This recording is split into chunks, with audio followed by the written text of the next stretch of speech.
Bonjour, on se retrouve pour une nouvelle vidéo sur Sora. Donc dans cette vidéo, je vais vous donner 2-3 astuces pour les petits budgets, donc pour jouer sur Sora. Donc voilà, ça va être des astuces que vous pourrez appliquer dès maintenant pour jouer sur Sora. Et c'est surtout donc pour les petits budgets, pour les nouveaux et ceux qui veulent se lancer sur Sora. La première chose donc déjà pour commencer sur Sora, c'est de utiliser un lien de parrainage. Pourquoi? Parce qu'en passant par un lien de parrainage, au bout de 5 cartes achetées aux enchères, vous aurez donc une carte gratuite. Et aussi moi j'aurai une carte gratuite. Mais pour vous, c'est vraiment très intéressant. Ce sera par rapport à vos dépenses. Par exemple, si vous achetez donc beaucoup de 5 cartes, par exemple à une valeur de 100 €, vous allez peut-être recevoir une carte de parrainage qui sera entre 0 et 50 €, ça dépendra. Mais en tout cas, c'est déjà bien d'avoir une 6e carte quand on sait que les cartes sur Sora, c'est pas donné. Mais bien sûr, vous pouvez donc trouver des cartes à bas prix. Mais donc avoir une carte de parrainage en plus quand vous commencez l'aventure Sora, c'est très important. Donc c'est le premier conseil que je vous donnerai pour commencer sur Sora. La deuxième chose, c'est déjà, c'est le bon moment pour commencer sur Sora. Si vous vous êtes pas encore lancé, là c'est le moment. Pourquoi? Parce que la fin des championnats européens est finie. Donc du coup, les cartes de ces joueurs européens n'ont pas d'utilité. Donc encore si pour la Nation League, mais les joueurs par exemple qui évoluent en Ligue 1 et qui ne sont pas internationaux, on ne pourra pas les utiliser avant la reprise au mois d'août. Et du coup, ces joueurs-là, ils baissent. Et comme ça baisse, du coup, c'est intéressant de les prendre et du coup de les acheter maintenant pour après, pourquoi pas, soit les garder ou soit les revendre avant la fin du championnat. Donc par exemple, je vais prendre l'exemple de Militao. Donc c'est Militao qui va jouer son dernier match avec le Real Madrid samedi en finale de Ligue des Champions. Mais après, le Brésil, il va peut-être faire jouer un match amical, mais les matchs amicaux ne sont pas pris en compte sur Sora. Mais après, il n'aura plus d'utilité jusqu'à la reprise de la Liga. Donc, on voit en ce moment qu'il coûte, donc sa valeur est de 309 €. Donc, grâce à Sora Data, bien sûr, vous allez voir sa courbe. À un moment donné, son pic est monté à 1200 €, c'est vendu, et là vous voyez qu'il se vend à 300 €. Donc le bon coup à faire, ce serait par exemple de prendre un Militao. Bien sûr, 300 € ça reste un énorme montant, donc j'ai dit pour les petits budgets, mais là c'est un exemple que je vous montre d'un joueur, de prendre Militao, et pourquoi pas, juste avant la reprise du championnat, le revendre. Ça veut dire que là Militao est tellement bas qu'il pourrait donc avant la reprise du championnat, comme beaucoup de personnes préparent leurs équipes, il pourrait valoir 400, voire 500, voire 600 €, et là du coup ce serait un x2 pour vous. Donc en fait dans cet exemple là, je vous montre que si vous achetez vos joueurs maintenant, comme les bas sont encore pris, ça va bientôt remonter, et à la rentrée, de toute façon, même si vous n'utilisez pas ces cartes là, à la rentrée, elles vont prendre automatiquement de la valeur. Donc le prendre au plus bas, donc bien regarder la courbe quand vous êtes vraiment au plus bas. Là Militao c'est un exemple parfait, mais bien sûr pour les petits budgets, se concentrer sur des joueurs plus petits.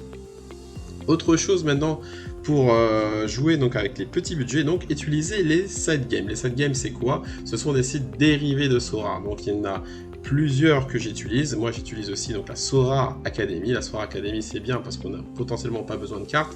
Là pour l'instant, comme les championnats européens sont finis, vous ne pourrez pas jouer à la Sora Academy, mais par contre quand ça va reprendre en août, vous pourrez donc jouer. Donc c'est un site totalement gratuit, vous n'aurez même pas besoin d'acheter de cartes, vous pourrez jouer à la Sora Academy. Et en plus de ça, avant c'était les 10 premiers qui étaient payés, mais non, les 15 premiers ont des récompenses, donc c'est vraiment intéressant. Il y a aussi Sora Academy, Sora Mega pardon, où là donc c'est tout le temps que ça joue, toute l'année. Là donc comme je vous ai dit, donc vous allez vous connecter avec Sora et vous pourrez faire donc le Sora avec 3 cartes, 5 cartes, 8 cartes et même 11 cartes. Par contre c'est des cartes que vous allez devoir posséder, donc des cartes à vous que vous allez mettre sur Sora. Il y a aussi Captain Sora. Donc voilà, c'est des sites en plus qui peuvent vous permettre de gagner sur Sora. Par exemple Sora Mega c'est bien parce qu'avec 3 cartes seulement vous pouvez faire des compétitions, donc c'est toujours intéressant. Maintenant autre chose et qui est vraiment très intéressant, c'est que là Sora a sorti une compétition qui s'appelle la Weekly avec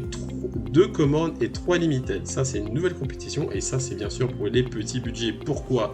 Parce que du coup vous allez pouvoir jouer avec 2 cartes communes. Les cartes communes c'est ce que vous avez quand vous vous inscrivez, les cartes qui n'ont pas de valeur, mais là c'est une compétition vraiment petit budget où vous allez pouvoir mettre ces cartes communes. Bien sûr ça ne va pas vous donner de points, mais ça va vous permettre entre guillemets de jouer que avec 3 cartes. Donc vous voyez, C'est spécialement donc pour le week-end qui arrive.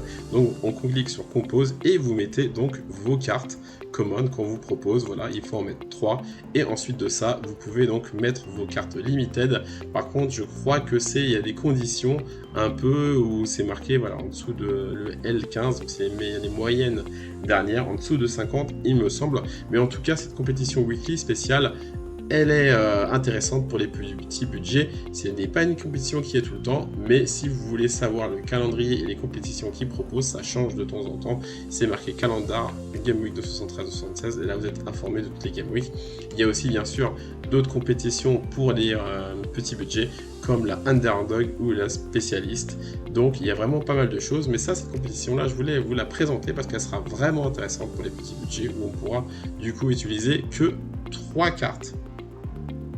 Et du coup, dernière astuce entre guillemets que je vais vous proposer, c'est de regarder les bons coups mercato. Voilà, de bien s'informer dans les mercato, de bien regarder les transactions qui va se faire, et surtout, moi, ce que je vais bien regarder aussi, c'est les gardiens remplaçants, les mouvements des gardiens remplaçants, parce que les gardiens, vous savez, sur Sora, c'est le poste qui coûte le plus cher. Donc du coup, viser des gardiens remplaçants qui pourraient être titulaires, c'est le coup parfait. Si vous êtes le premier sur ces coups-là, vous allez être vraiment gagnant.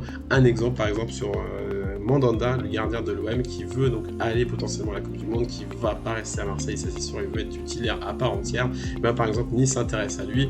Là, pour l'instant, Mandanda ne coûte une bouchée de pain, et vous prenez Mandanda, c'est un exemple, je ne vous dis pas de le prendre. Si demain il signe à Nice, il sera titulaire, et sa cote va carrément doubler, voire peut-être tripler s'il fait des bonnes performances. Voilà, c'est des coups comme ça qu'il faut faire. Donc allez regarder, allez faire des recherches sur les gardiens en passant, et étudier leur situation, étudier les rumeurs, étudier dans quel club ils peuvent être transférés, et là être premier donc à l'affût sur ces bons plans. Donc du coup, avec ça, vous pourrez peut-être tranquillement vous faire de l'argent tranquillement, rapidement, et du coup ça peut être une bonne opportunité pour les petits budgets. Voilà, j'espère que vous avez aimé la vidéo. Un pouce bleu, n'oubliez pas de vous abonner aussi à la chaîne, et on se retrouve bientôt pour une nouvelle vidéo.